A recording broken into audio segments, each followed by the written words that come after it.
Hey, you guys, let's talk about benefits. So, benefits are a tricky thing, right? I think sometimes we go into it as business owners feeling like if we don't offer big benefits, health insurance, the whole nine, then we're not quite a business. And I want you to know that that's not true. So, I'm going to talk about my experience with benefits along the way, but also give you some examples of benefits that you may be providing, but aren't really giving yourself credit for. All right. So, first of all, I want to just make something clear. Unless you live in a state that mandates it, and at time of recording, there's maybe one or two states that are in talks about mandating things like PTO or health insurance. So that's a state question. But just because you hire or you go from independent contractor or you hire someone as an employee doesn't mean you have to offer benefits. There are huge corporations that will hire people as employees and they don't offer benefits. So don't feel like that's something you have to do. But remember, you have worked a job and you recognize how great it is to have a job with benefits. And because we are doing things on a higher level, and we're doing things authentically, if you can, why wouldn't you, right? But if you can't, don't. The worst thing is to offer a benefit that you really can't afford and then you resent it because I don't know, there's something about that feels wrong, right? Like sometimes we get mad at employees for taking benefits that we offer. And so if you're there, chances are you really can't afford that benefit. All right, so let's talk about some traditional benefits, right? Health insurance, retirement plans, paid time off, leave, and also like vision, disability, life insurance. So I have offered health insurance in my private practice on two separate occasions because in my head, right, that's the holy grail. I want I want a building, a brick and mortar. I want to offer benefits. And I definitely want to offer health insurance because for me, I'm single. And so I don't have a spouse that I can get on their plan. So it was really important for me anyway. And I wanted to be able to offer that. And I thought, that's awesome. I can do that. But remember, companies have to pay for at least 50% of the plan that you pick. And so that's still, even the cheapest plan can run 2 to 300 bucks a month. And then if you're paying 50%, guess who's paying the other 50%? The person that works for you. So, and you can change the percentage. You could pay 100%. You could pay 90%. But it's standard that you do 50%. So what I found was, if you have someone and it's often based on age. So if you have an employee that's maybe, I want to word this carefully, but older or for whatever reason, like I'm older, so my plan costs more than my CF, right? My little CF that just graduated from college. My plan is probably almost double, and so $300, $600, they can be pricey, and it depends on the coverage you get, right? Because you don't want a crappy plan, you want to offer a decent plan. But what I found was when we put it out to our employees, none jumped on it, right? And so when we did away with that, I found my own plan. And so we offered it again, kind of the same thing, but we have a slightly bigger team.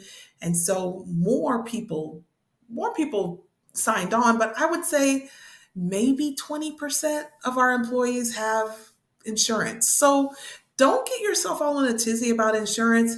If you don't offer insurance, your employees can say, my my employer doesn't offer insurance, and then get insurance on the marketplace. You can also offer a stipend, a healthcare stipend to offset those costs if you want. All right. So those are things that are benefits traditionally. And here's some more that you could offer as benefits. Because again, a lot of times we're like, if it's not the traditional PTO, if it's not a retirement plan, then you feel like you're not offering anything. But there are some that you can. So let's talk about benefits that revolve around work life balance or flexibility. First of all, a flexible employer is one that often employees will stick with. So we have to walk the fine line between being flexible and holding a boundary. But if it's something you can do and you're able to be flexible, and I'm thinking of like our working moms, a lot of times we don't need to make them feel bad about being moms. I'm in a women dominated profession. I don't want to make anyone feel bad about being the best mom they want to be, right? And so flexibility is a good one. If you have the opportunity to offer remote, so I need you in the office 4 days a week, but that fifth day you can work from home if that works for you. So let me just say that benefits should first work for you as a business owner. A lot of times we're doing things that we think are going to make people happy. Take it from someone who's done that, you will resent it and you will hate it. So if it really works for you and it's in your heart, then that's what you do. But if it doesn't, say that and let the person make the decision. Okay. Flexible scheduling is a good one, or a shorter work week. If you can fit a 4 day week in there and someone can get all their work done in a 4 day week, that's a benefit. Paid holidays. So if you can't offer PTO, you can say, hey, I will pay you for Christmas and Thanksgiving. That's a benefit. All right. Mental health days. If you're able to pay for one or two of those, that would be a great benefit. So those are benefits that would be wrapped around mental health, work life balance, flexibility. Let's talk about some benefits that can be associated with professional development or growth.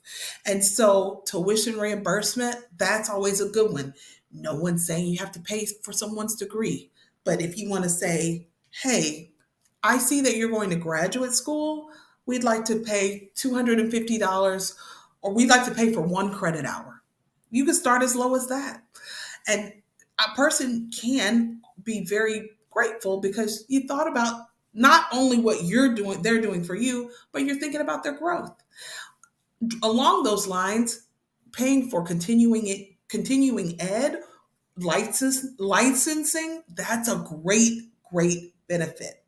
And so you can make it like I pay 100 or 200 or $500 for CEUs. When you have a benefit, think it through though. As a business owner, you're going to need to think it through because you'll always have that one person that's going to try to push it a little far. And so, what does this mean? It means if I'm paying this, it needs to be approved by me. Or how does the person get reimbursed? You need to pay and then I'll reimburse you.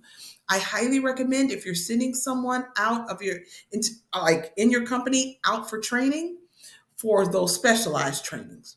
I'll use My World for feeding, like speech therapists, we love feeding, or dyslexia, like Orton Gillingham train. Like if you're something like a big ticket item, if you are paying for that as the business owner, as the boss, be sure you have a write up somewhere that says, if you leave this company in this amount of time, we need to be reimbursed for that. All right. Because that is the absolute worst, to pay for someone to get lymphedema training or a prompt training, and then they leave for whatever reason, right?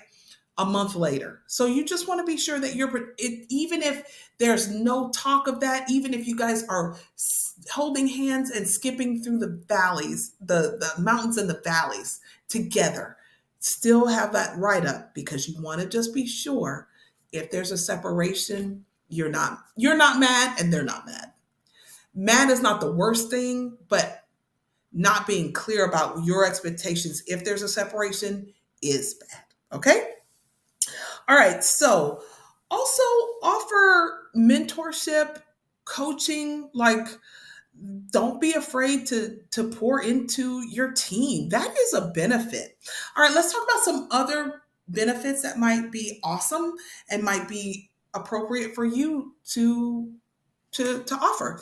Wellness and lifestyle. So, do you offer gym memberships? Do you, or a wellness stipend? You can do that. Or do you have a cell phone? Oh, this is not wellness, but like a cell phone stipend. That's always a really good one. We're all using our cell phones, right?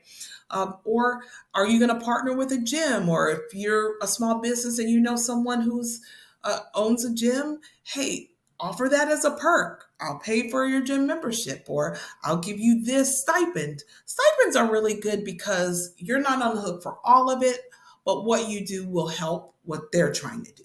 All right. Do you provide healthy snacks and meals? I've always wanted to have like every Friday we provide you lunch. I'm not able to do that yet, but that would be, I would love to work for a company that got me lunch every week. I think that'd be great. I don't offer a pet friendly workplace, but if you're an animal lover and you want to, that is a benefit. A pet friendly workplace is a benefit. All right, so let's round out our benefits that you may not have thought of before. Financial and unique perks. Now, performance bonuses. I love a good bonus. If anyone knows me, I give bonuses and I often give cash bonuses. But uh, based on performance, I always like to do something at the end of the year because we are a pediatric private practice.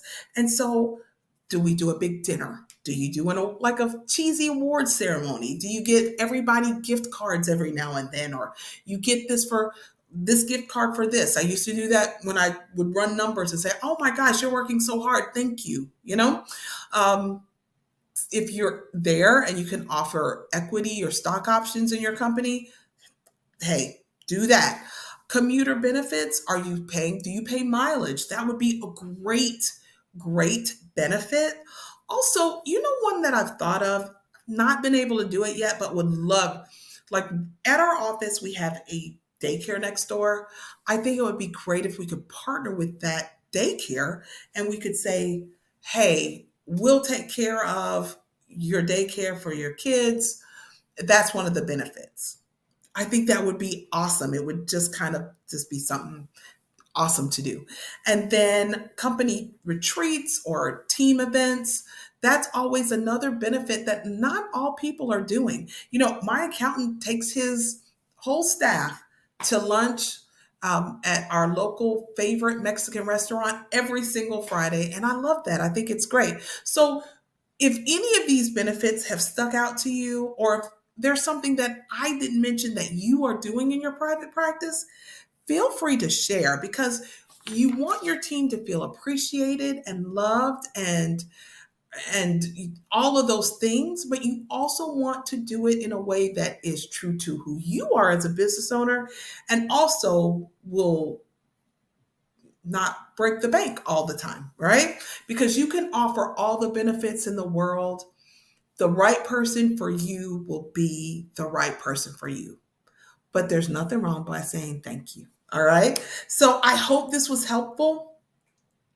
I hope you have a wonderful rest of your day, night, whenever you're consuming this. Until next time.